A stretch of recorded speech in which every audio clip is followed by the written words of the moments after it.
Hello lads. My name is Blaming Updater and today we are going to discuss about The Farmer and the Storm. Once upon a time, in a peaceful valley nestled between rolling hills, there was an old farmer named Elias. He lived on a small plot of land that he had inherited from his father, who had inherited it from his father before him. The farm was his whole world, and he took great pride in the crops he grew and the animals he tended. Every morning, Elias would rise with the sun, his hands rough but steady from years of work. One summer, a storm came to the valley. It had been a dry year, and the crops were struggling. Elias had worked tirelessly, planting, watering, and praying for rain. But as the storm clouds gathered on the horizon, a sense of unease settled over him.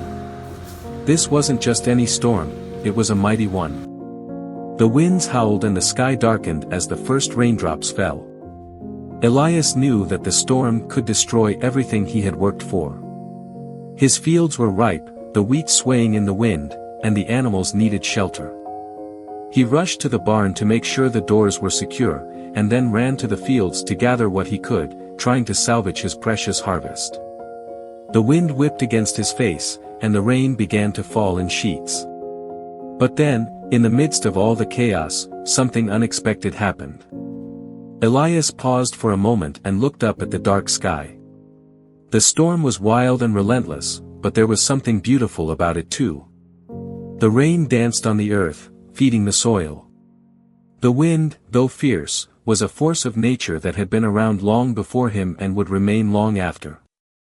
Elias realized that, as much as he worried about losing everything, the storm was part of the cycle of life.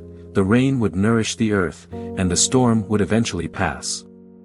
He went back to the barn and sat down, allowing the storm to rage around him. His heart was still, and in that moment, he knew that no matter what happened to the crops or the animals, he was connected to something far greater than himself. The land had provided for his ancestors, and it would provide for him. As the storm subsided and the first light of dawn broke through the clouds, Elias stepped outside. The valley was wet and glistening, the air fresh and cool. He looked over the fields, now soaked with rain, and smiled. The storm had tested him, but it had also shown him the resilience of life. Crops would grow again. The sun would shine once more. Elias stood there for a long time, breathing in the earth's quiet strength. And in that moment, he knew that no matter what life threw his way, he would keep planting, keep working, and keep believing in the power of the land, and in himself. Sometimes, it's the storms in life that teach us the most about resilience and the quiet power of patience and faith. Thanks for watching friends.